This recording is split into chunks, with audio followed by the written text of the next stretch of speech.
Rekan-rekan media yang saya hormati, saya pertama-tama ingin mengucapkan selamat datang untuk Syaifuddin Abdullah, dan saya sangat merasa terhormat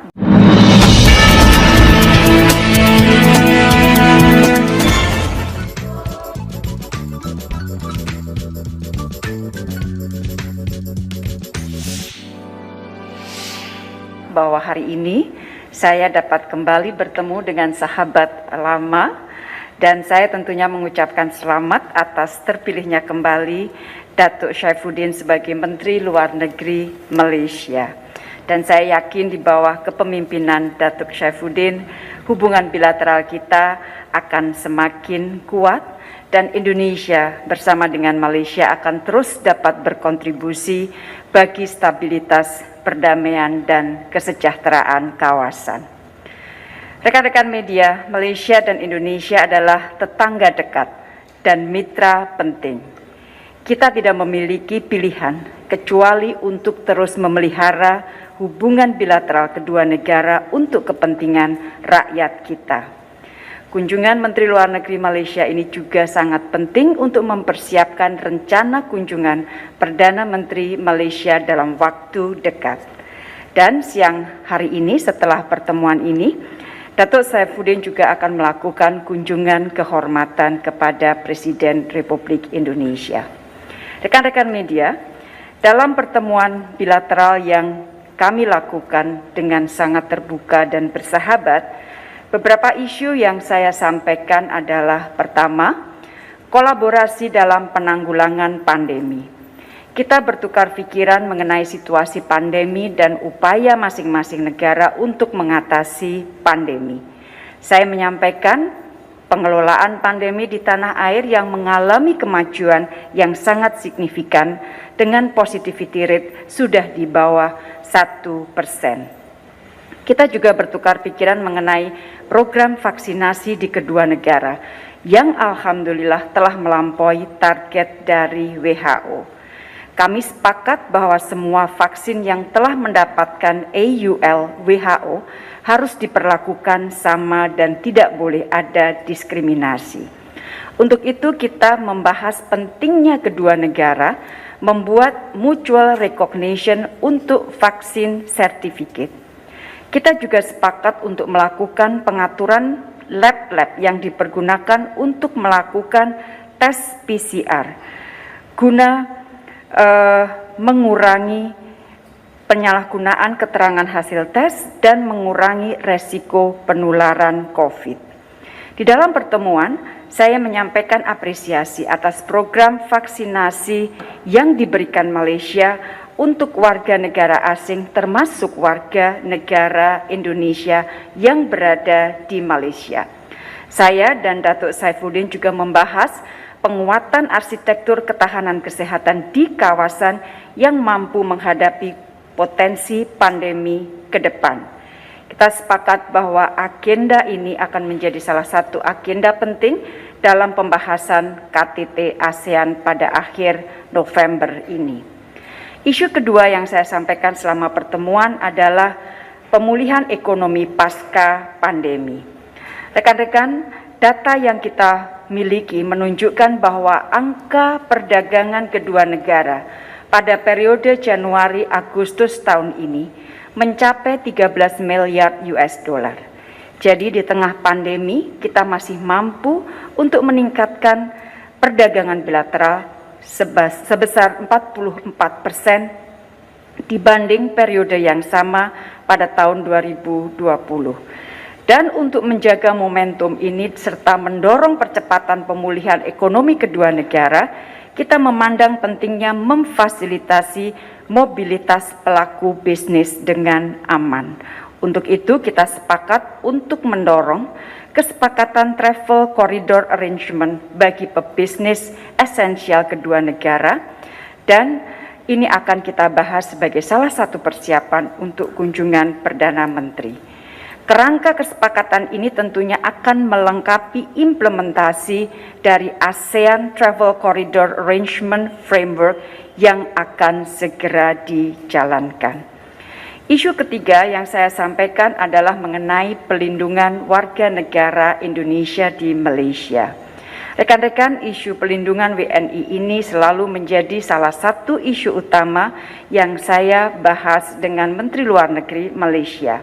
Saya masih ingat di awal pandemi, kita banyak sekali melakukan kerjasama, antara lain dalam distribusi bantuan logistik kepada warga negara Indonesia yang terdampak pandemi, yang tentunya bukan sesuatu yang mudah dilakukan pada saat itu.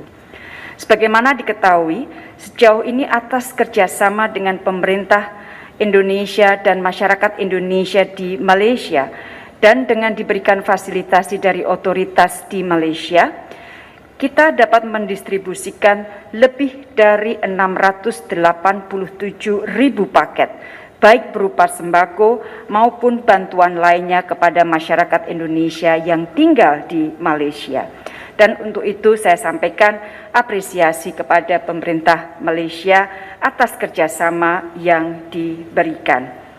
Saya juga menyampaikan apresiasi atas penanganan repatriasi WNI untuk kembali ke Indonesia.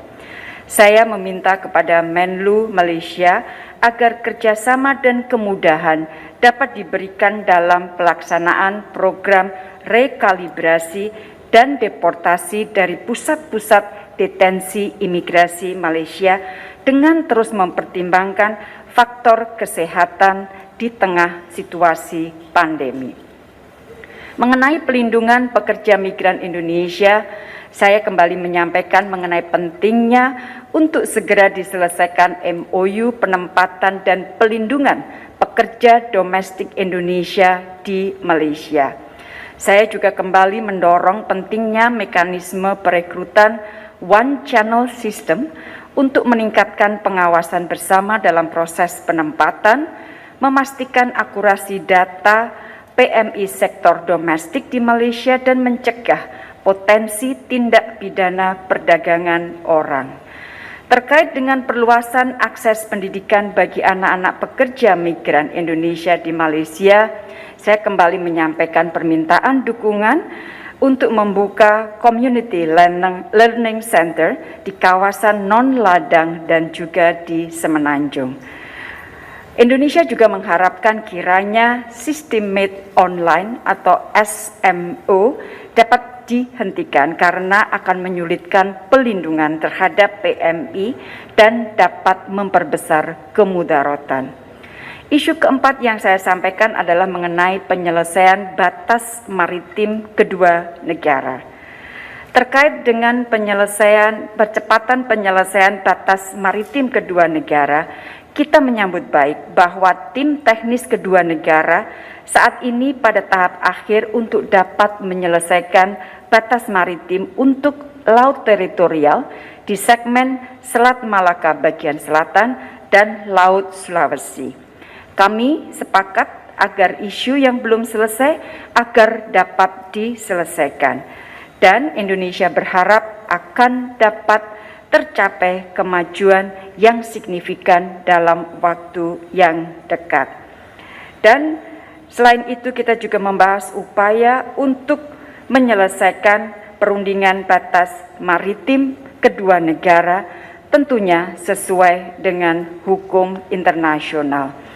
Upaya penyelesaian negosiasi ini akan memberikan pesan penting bagi semua pihak mengenai prinsip penyelesaian isu melalui cara damai dan sesuai dengan hukum internasional, dalam hal ini UNCLOS 1982. Dan terakhir teman-teman, kita membahas isu kawasan. Beberapa isu yang kita bahas antara lain terkait dengan Myanmar, Afghanistan, dan juga tentunya setiap kita bicara juga mengenai masalah isu Rohingya. Mengenai Myanmar, sebagaimana teman-teman ketahui bahwa tanggal 15 Oktober kemarin, ASEAN telah melakukan pertemuan emergensi para Menteri Luar Negeri ASEAN untuk membahas implementasi 5 Point of Consensus. Indonesia dan Malaysia memiliki pandangan yang sama, bahwa tidak terdapat perkembangan signifikan di dalam implementasi 5 Point of Consensus.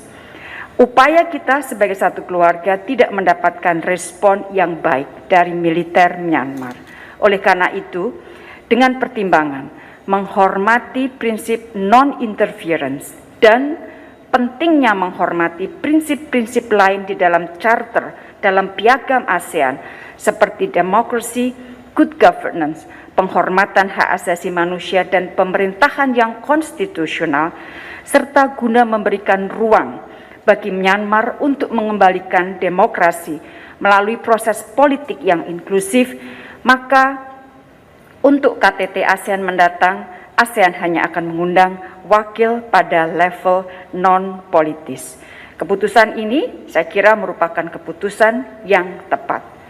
Keputusan ini tidak menghentikan komitmen ASEAN untuk menawarkan bantuan, termasuk bantuan kemanusiaan. Rakyat Myanmar memiliki hak dan pantas mengenyam perdamaian dan kesejahteraan. Safety and well-being rakyat Myanmar akan terus menjadi prioritas Indonesia. Mengenai isu Rohingya, saya dan Menlu Malaysia memiliki keprihatinan yang sama sejak lama tentang masa depan pengungsi Rohingya. Situasi politik saat ini mempersulit upaya untuk mendorong kepulangan pengungsi kembali ke Myanmar secara sukarela, aman, dan bermartabat. Indonesia terus mendorong agar ASEAN melanjutkan upayanya untuk membantu persiapan repatriasi ke Rakhine State yang memang merupakan rumah mereka. Selain itu, kita sudah sangat sering membahas bagaimana dapat membantu pengungsi Rohingya di Cox's Bazar menghadapi pandemi COVID-19. Terkait dengan dinamika di kawasan Indo-Pasifik, khususnya meningkatnya rivalitas kekuatan di kawasan, kita berdua sepakat bahwa upaya menjaga kawasan yang damai dan stabil harus terus dilakukan. Kita berdua tidak menghendaki dinamika saat ini mengakibatkan tensi, arms race, dan juga power projection. Situasi ini tentunya tidak akan menguntungkan siapapun. Untuk itu, kita sepakat untuk memperkuat kesatuan dan sentralitas ASEAN, dan di saat yang sama meminta seluruh mitra ASEAN berkontribusi bagi stabilitas keamanan, perdamaian, dan kesejahteraan kawasan dengan tetap menghormati hukum internasional. Demikian yang dapat saya sampaikan. Mohon maaf agak panjang. Ini merefleksikan betapa banyak isu yang kita bahas dalam pertemuan tadi pagi sejak pagi, dan betapa dekatnya hubungan Indonesia dengan Malaysia. Sekarang saya persilakan Datuk Saifuddin Abdullah untuk menyampaikan pandangannya. Ya. Silakan Datuk. Terima kasih Yang Mulia Ibu Retno dan teman-teman daripada media. Saya merasa sangat bersyukur dan merasa sangat bahagia kerana sekali lagi dapat berkunjung ke Jakarta dan sekali lagi bertemu dengan Ibu Retno dan menyambung hubungan silaturahmi antara kedua-dua negara, antara kedua-dua kementerian luar, dan membincangkan isu-isu bilateral dan isu-isu multilateral yang dikongsi bersama antara kedua-dua buah negara. Saya memulakan perbincangan dan ingin saya ulang di sini dengan mengucapkan setinggi-tinggi tahniah kepada Indonesia atas kemenangan menjadi juara Piala Thomas setelah sekian lama. Malaysia harus menurut selepas ini, insya-Allah, dan kami berkongsi kegembiraan rakyat Indonesia atas kemenangan yang sangat signifikan itu. Sebahagian daripada tujuan lawatan saya hari ini ialah juga untuk membincangkan serba sedikit tentang lawatan kerja dan kunjung hormat yang amat berhormat Perdana Menteri Malaysia Datuk Seri Ismail Sabri ke atas yang amat berhormat Presiden Jokowi dan saya mengucapkan berbanyak terima kasih kerana hasrat Datuk Seri Ismail untuk berkunjung sudah pun diperkenankan, dan insya-Allah dalam masa yang terdekat kunjungan itu akan dapat dilakukan. Dan dengan semangat itulah kami tadi berbincang untuk cuba menyelesaikan sebaik mungkin apa-apa perkara yang masih tertangguh yang boleh kita raikan penyelesaian itu semasa kunjungan oleh Yang Amat Berhormat Datuk Seri Ismail.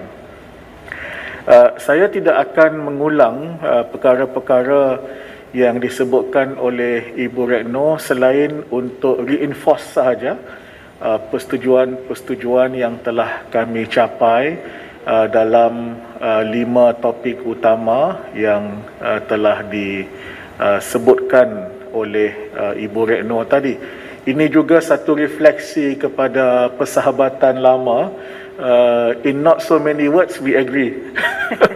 Yang lama itu when we start going into the details of the discussion, and I think that is the beauty of the relations between the two countries.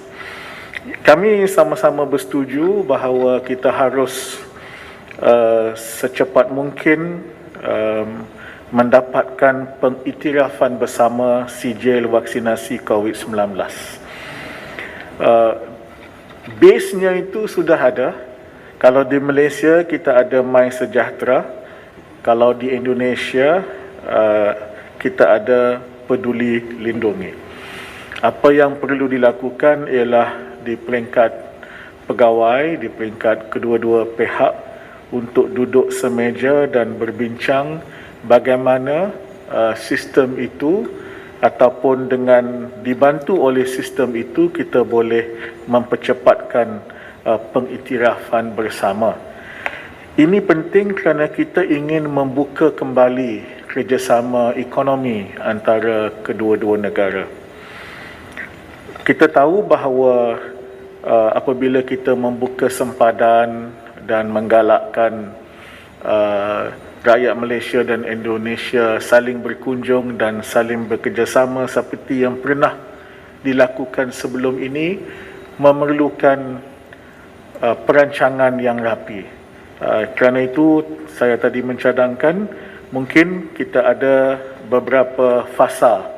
Mungkin ada fasa 1, fasa 2, dan ini bergantung kepada sektor-sektor ataupun perkara-perkara yang harus didahulukan, dan yang berikutnya itu yang bukan tidak penting tetapi dia mungkin pada fasa kedua. Sebagai contoh, kita membenarkan dulu perjalanan merentas sempadan bagi tujuan rasmi dan perniagaan sebagai contoh. Dan juga sebagai contoh lagi travel point to point dari satu tempat ke satu tempat, dan kemudian secara beransur-ansur kita membuka seperti yang biasa. Kami juga bersetuju bahawa kita harus melihat usaha-usaha seperti reciprocal, green lane, travel corridor arrangement dan vaccinated travel lane. Ini adalah langkah-langkah yang boleh dipersetujui kemudiannya secara detail, dan mudah-mudahan kita dapat walaupun dalam new normal tetapi membuka peluang perniagaan dan kemudiannya diikuti oleh sektor-sektor lain seperti pendidikan, pelancongan dan sebagainya. Kami juga bersetuju bahawa ini harus jadi agenda yang penting dalam sidang kemuncak ASEAN yang akan berlaku pada 26-28 Oktober, supaya soal mutual recognition ini kalau boleh diluaskan di peringkat rantau ASEAN. Saya juga memahami kepentingan tentang apa yang disebut sebagai health security architecture. Kami melihatnya dari sudut health diplomacy, dan ada perkara-perkara seperti soal keadilan pembahagian vaksin, soal governance yang disebutkan tadi, soal quality of lab testing. Itu semua adalah perkara-perkara yang harus dilihat dengan cara yang seteliti mungkin. Kami juga bersetuju kerjasama ekonomi, walaupun melalui pandemik ada progresnya, tetapi kalau kita merancang masa depan pasca pandemik, kita harus lipat gandakan lagi usaha-usaha yang dilaksanakan. Kita juga melihat kemungkinan untuk menandatangani MOU dalam bidang pendidikan, dan satu perkara yang sangat besar, mengambil masa yang agak panjang dibincangkan dengan detail, ialah soal yang disebut tadi, deportasi dan rekalibrasi pekerja-pekerja Indonesia, soal layanan terhadap pekerja-pekerja Indonesia yang tidak mempunyai dokumentasi. Begitu juga tentang soal Perkhidmat Domestik Indonesia, PDI, pengambilan tenaga kerja Indonesia, TKI, dan akses pendidikan. Saya menyebutkan bahawa apa yang kami akan lakukan selepas pertemuan hari ini ialah untuk melihat the big picture tentang persoalan-persoalan yang dibincangkan ini. Tidak dilihat secara silo atau terpisah antara satu sama lain, tetapi melihat dari sudut pandang di mana kita mempunyai pengiktirafan yang lebih adil terhadap peran pekerja-pekerja Indonesia di Malaysia, yang saya harus nyatakan memberi banyak kontribusi terhadap baik perniagaan, baik kehidupan berkeluarga, juga dalam sektor-sektor ekonomi yang tertentu. Jadi dengan melihat the big picture itu, saya berharap kita boleh menyelesaikan perkara-perkara yang secara detail telah disebutkan oleh Ibu Retno. Dalam hal-hal antarabangsa dan juga serantau, saya tadi mengucapkan tahniah kepada Indonesia dan khusus kepada Ibu Retno yang memainkan peran yang cukup mustahak dalam isu Myanmar. Memang kami senada saling kukuh memperkukuh dalam hujah kami, dan kami mempunyai pendirian yang betul-betul sama. Sangat disappointed dengan cara Myanmar melayan pemimpin-pemimpin ASEAN yang sudah membuat constructive engagement dengan pihak military junta di Myanmar dengan menghasilkan 5 perkara konsensus. Tetapi malangnya Special Envoy